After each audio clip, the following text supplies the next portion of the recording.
लोकसभा चुनाव के third phase में आज 10 राज्यों और एक केंद्र शासित प्रदेश की 93 सीटों पर वोटिंग हो रही है।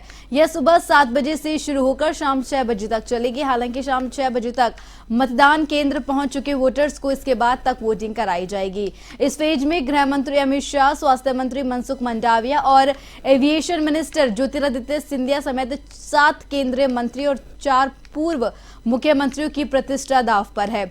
प्रधानमंत्री नरेंद्र मोदी ने अहमदाबाद में वोट डाला। इस दौरान उनके साथ गृह मंत्री अमित शाह भी मौजूद रहे।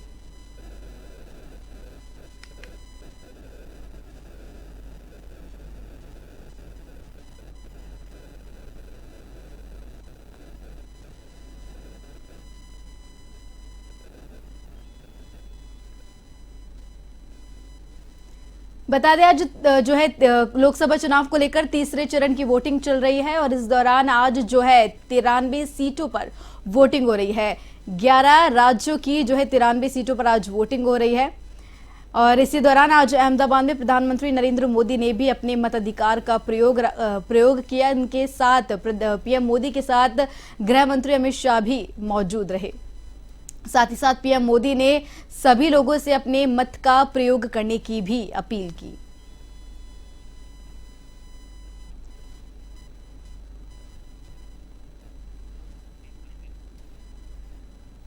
बता दें लोकसभा चुनाव के चल रहे हैं और इस बीच आज जो है तीसरे चरण की वोटिंग चल रही है और इस दौरान आज जो है 11 राज्यों की 93 सीटों पर वोटिंग हो रही है। तो वहीं प्रधानमंत्री नरेंद्र मोदी ने भी आज अहमदाबाद में अपने मताधिकार का प्रयोग किया और साथ ही साथ इस दौरान तो इस खबर पर ज्यादा जानकारी के लिए हमारे वरिष्ठ संवाददाता आशीष तिवारी हमारे साथ जुड़ चुके हैं। आशीष, आज तीसरे चरण की वोटिंग चल रही है और इस दौरान जो है प्रधानमंत्री नरेंद्र मोदी ने गुजरात अहमदाबाद में अपने मताधिकार का प्रयोग किया। पूरी अपडेट आपसे जाएंगे। बिल्कुल ऋतुश्री, बताना चाहूंगा 10 राज्यों और एक केंद्र शासित प्रदेश ऐसे कुल मिलाकर 11 राज्यों में 93 सीटों पर वोटिंग आज हो रही है। सुबह 7 बजे से शाम 6 बजे तक वोटिंग का समय तय किया गया है। इस फेज में अगर बात करें तो 7 केंद्रीय मंत्री, जिसमें अमित शाह खुद शामिल हैं और स्वास्थ्य मंत्री मनसुख मंडाविया भी शामिल हैं, एविएशन मिनिस्टर ज्योतिरादित्य सिंधिया चुनाव लड़ रहे हैं और 4 पूर्व मुख्यमंत्री, 2 पूर्व मुख्यमंत्री मध्य प्रदेश के हैं, 2 कर्नाटक के पूर्व मुख्यमंत्री हैं, उनकी प्रतिष्ठा भी दांव पर है, वो भी चुनावी मैदान में है और एक बड़ा फेज जिसे कहा जा सकता है। और 93 सीटों पर वोटिंग आज हो रही है, जिसमें सबसे ज्यादा बड़ा स्टेट गुजरात, जिसमें 25 सीटें यहाँ पर चुनाव हो रहा है। गुजरात में कच्छ, बनासकांठा, पाटन, महसाना, साबरकांठा, गांधीनगर, अहमदाबाद पूर्व, अहमदाबाद पश्चिम, सुरेंद्रनगर, राजकोट, पोरबंदर, जामनगर, जूनागढ़, अमरेली, भावनगर, आनंद, खेड़ा, पंचमहल, दाहोद, वडोदरा, छोटा उदयपुर, भरूच, बारदोली, नवसारी और वलसाड, इन सीटों पर, इन 25 सीटों पर गुजरात में वोटिंग हो रही है। तो वहीं कर्नाटक की 14 सीटों पर वोटिंग हो रही है। साथ ही साथ महाराष्ट्र में 11, उत्तर प्रदेश में 10, मध्य प्रदेश की 9 सीटों पर वोटिंग हो रही है। छत्तीसगढ़ में तीसरे फेज में वोटिंग हो रही है, 7 सीटों पर यहाँ वोट डाले जा रहे हैं। बिहार में 5 सीटों पर, असम और पश्चिम बंगाल की 4-4 सीटें और दादर नगर हवेली और दमनदीप की 2 सीटें और गोवा की 2 सीटें, ऐसे कुल मिलाकर के 93 सीटों पर वोटिंग हो रही है।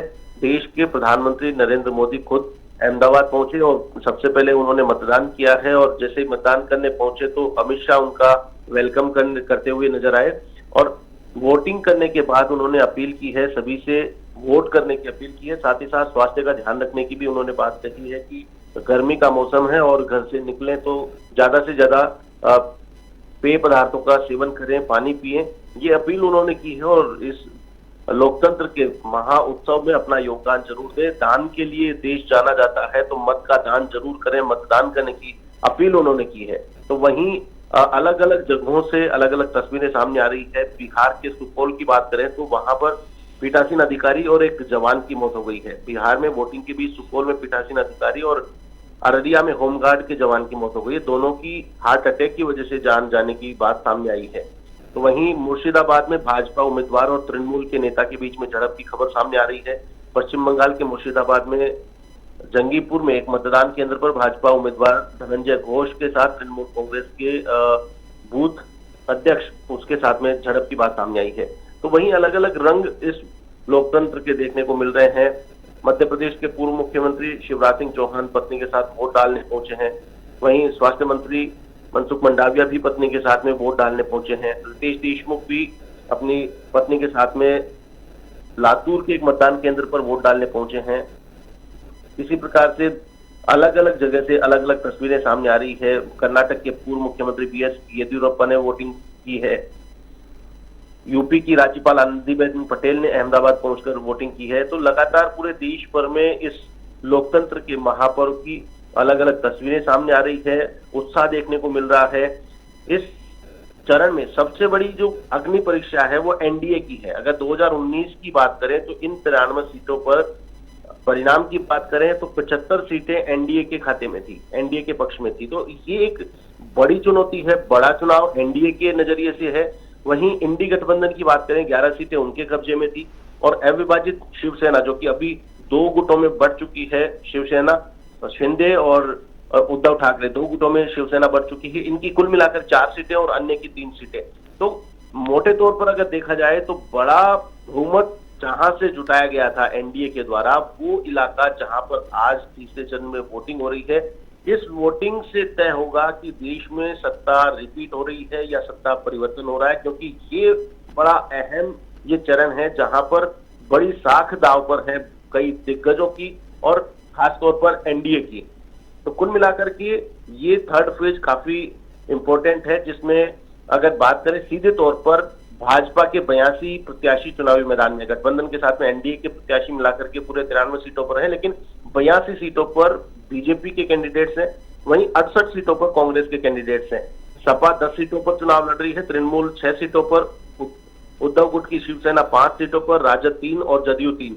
ये गठबंधन की जो पार्टियां हैं वो और बीजेपी कांग्रेस, इनका चुनाव मैदान में आज अग्नि परीक्षा हो रही है। 7 केंद्रीय मंत्री, जैसा कि मैंने कहा कि अमित शाह, मनसुख मंडाविया, ज्योतिरादित्य सिंधिया, नारायण राणे, एसपी सिंह बघेल, श्रीपद येसो और प्रहलाद जोशी, ये 7 केंद्रीय मंत्री जिनकी साख दांव पर है, जो चुनावी मैदान में है। और 4 पूर्व मुख्यमंत्री, शिवराज सिंह चौहान मध्य प्रदेश से पूर्व मुख्यमंत्री, दिग्विजय सिंह मध्य प्रदेश से मुख्यमंत्री, बसवराज मुंबई और जगदीश शेट्टार, ये पूर्व मुख्यमंत्री 4, इनकी भी प्रतिष्ठा आज दांव पर है और ये चुनावी मैदान में इन 93 सीटों पर। जी ऋतुश्री, जैसे देखा जाए था कि जो चुनावी प्रचार प्रसार हुआ था उसके अंदर जो भी कांग्रेस और बीजेपी के दिग्गज नेता थे उन्होंने पुरजोर तरीके से अपना चुनावी प्रचार प्रसार किया। बात करें वोटिंग की तो सुबह 7 बजे से जो है वोटिंग शुरू हो गई है, 9:15 बज चुकी है। कितनी प्रतिशत वोटिंग अभी तक देखी गई है? देखिए, अभी डेटा रिलीज होगा, 9 बजे तक का डेटा रिलीज होगा, उसमें कुछ समय अभी लगना बाकी है। कुछ समय बाद डेटा सामने आएगा कितने प्रतिशत मतदान हुआ है। हालांकि जो तस्वीरें सामने आ रही है, जो लंबी लंबी कतारें देखी जा रही है, जिस उत्साह के साथ, उमंग के साथ लोग घरों से बाहर निकल रहे हैं। जाहिर तौर पर पहले चरण में वोटिंग का प्रतिशत कम रहा था, लेकिन दूसरे फेज में वोटिंग का प्रतिशत ज्यादा था। और जिस प्रकार से मौसम है, गर्मी का मौसम है, तो लोग सबसे पहले मतदान फिर जलपान, ये एक स्लोगन के साथ में आगे बढ़ रहे हैं। तो लोग सबसे पहले वोट कास्ट करके और फिर अन्य काम निपटाने की प्लानिंग में है। तो ऐसे में मतदान केंद्रों पर सुबह का जो वोटिंग का फेज है, वोटिंग का प्रतिशत है, वो काफी अच्छा आने वाला है। अभी सबसे कुछ देर बाद ये डेटा निर्वाचन आयोग की ओर से रिलीज किया जाएगा, जिससे पता लगेगा कि क्या ट्रेंड चल रहा है वोटर्स का, कितनी उत्सुकता लोगों में है। लेकिन जिस प्रकार से जो तस्वीरें आ रही है, अलग अलग इलाकों से देखी जा रही है, मतदान केंद्रों के बाहर की जो भीड़ देखी जा रही है, उससे अंदाजा लगाया जा सकता है कि वाकई में उमंग और उत्साह के साथ लोग वोट डालने के लिए निकल रहे हैं। जी आशीष, देखा जाए जो पीएम मोदी है उनका एक तरीके से गढ़ माना जाता है गुजरात, तो ऐसे में जो है सुबह पीएम मोदी जो है अपना मताधिकार का प्रयोग करने गए और ऐसे में लोगों से उन्होंने अपील भी करी। तो जो लोगों का है उन्होंने उत्साहवर्धन किया, तो क्या लगता है कि वहां पर बीजेपी जो है फिर से अपनी बाजी मार सकती है? देखिए ऋतुश्री, गुजरात जहां से बीजेपी के टॉप 2 लीडर्स नरेंद्र मोदी और अमित शाह दोनों गुजरात से बिलोंग करते हैं और गुजरात से वो लोग आते हैं। ऐसे में गुजरात से बहुत बड़ी लीड की उन्हें उम्मीद है। पूरा पुरजोर प्रयास उन्होंने किया, चुनाव प्रचार में पूरी ताकत झोंकी और बड़ी उम्मीद पूरे देश में अगर बीजेपी को कहीं से है तो गुजरात से बहुत बड़ी उम्मीदें हैं। तो गुजरात में आशानुरूप परिणाम की उम्मीद उन्हें है। हालांकि 4 जून का इंतजार करना होगा।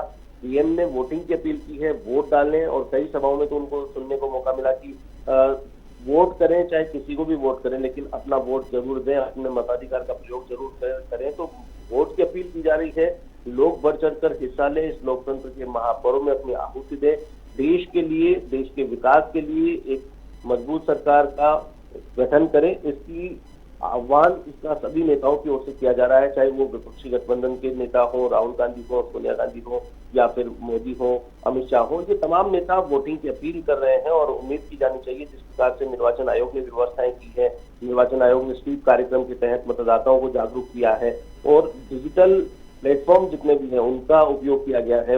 वोटर्स को कैसे अट्रैक्ट किया जाए, कैसे उनको घरों से बाहर निकाला जाए ताकि मतदान का प्रतिशत बढ़े, लोगों का रुझान मतदान के प्रति रहे। और ये एक लोकतंत्र, सबसे बड़ा लोकतंत्र पूरी दुनिया का, जिसमें एक मिसाल पेश की जाए दुनिया के सामने। दुनिया की नजरें हैं भारत देश के चुनाव पर और इस चुनाव में लोगों का रुझान बरकरार रहे, इसकी पुरजोर कोशिश एक और जहां चुनाव आयोग ने की है, वहीं दूसरी ओर पार्टियां हैं उन्होंने की है, नेताओं ने की है, जितने भी सोशल एक्टिविस्ट हैं उन सब ने मतदान को लेकर के लोगों को जागरूक रहने की अपील की है और उसी का परिणाम लगातार देखने को मिल रहा है।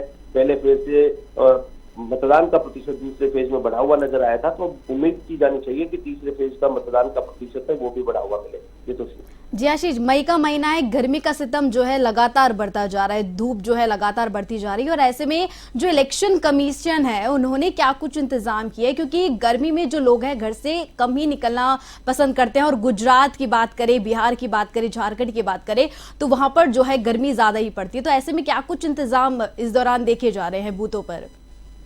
देखिए, लगातार जैसे जैसे समय बढ़ता जाता है वैसे वैसे जो समस्याएं होती है उनका समाधान भी किया जाता है, आइडेंटिफाई कर लिया जाता है, सॉर्ट आउट कर लिया जाता है कि क्या क्या समस्याएं होती हैं। लेकिन अगर बात करें कई दशकों पहले की और अब की, तो जमीन आसमान का अंतर है। निर्वाचन आयोग की जो व्यवस्थाएं हैं वो वाकई काबिले तारीफ है और निर्वाचन आयोग ने जो व्यवस्थाएं की हैं गर्मी के लिए, अगर किसी मतदान केंद्र के बाहर क्यू में अगर धूप आ रही है तो वहां छाया की व्यवस्था की गई है ताकि जो वोट की बारी का इंतजार कर रहा है मतदाता उसे धूप से परेशानी ना हो, वो धूप से परेशान ना हो, वहां पर छाया की व्यवस्था की गई है। उसके अलावा ठंडे पानी की पीने की व्यवस्था वहां की गई है। इसके अलावा जो बुजुर्ग मतदाता है उनके लिए ट्राईसाइकिल की व्यवस्था की गई है, रैंप की व्यवस्था की गई है। पूरी जनरल एसओपी एक जारी की है, जो निर्देश है निर्वाचन विभाग के हर एक बूथ के लिए मैंडेटरी है। कुछ चीजें हैं जो मैंडेटरी हैं, हर बूथ पे उनको अनिवार्य व्यवस्थाएं करनी ही करनी है। उनमें ये व्यवस्थाएं शामिल हैं कि पानी की व्यवस्था, हर बूथ पर पानी अवेलेबल हो, कोई भी मतदाता आए पानी वहां पर पी सकता है। वहां अगर असहज महसूस कर रहा है तो वो बैठ करके कुछ समय के लिए रिलैक्स हो सकता है और मतदान कर सकता है। क्यू अगर है तो वहां पर धूप में खड़ा चिलचिलाती धूप में उसे परेशान ना होना पड़े। इन तमाम बातों का, इन तमाम सुविधाओं का ख्याल निर्वाचन आयोग की ओर से रखा गया है और इतने चुनाव निर्वाचन आयोग अब करा चुका है कि उनको एक एक चीज की पूरी जानकारी है। उस सारी जानकारी को शॉर्ट आउट करने के बाद में पूरी प्रॉपर एसओपी बनाई गई है। जो व्यवस्थाएं हैं उन्हें चाक चौबंद किया गया है, किसी प्रकार की कोई कोताही नहीं बरती गई है। जो फंड है वो भी अच्छे खासे तरीके से खर्च किया गया है निर्वाचन आयोग की ओर से कि मतदाताओं को परेशानी नहीं हो और लोकतंत्र के इस महापर्व में उत्साह और उमंग के साथ में वो पहुंचे, मतदान करें। अलग अलग कोशिशें की जा रही है, सर्टिफिकेट बांटे जा रहे हैं, सेल्फी पॉइंट्स बनाए जा रहे हैं, ये अलग अलग इनोवेशंस किए जा रहे हैं ताकि मतदाता कनेक्ट रहे हैं, घरों से निकले, मत का प्रयोग करें, मतदान करें। जी आशीष, आपका बहुत बहुत धन्यवाद हमारे साथ जुड़ने के लिए, तमाम अहम जानकारी साझा करने के लिए।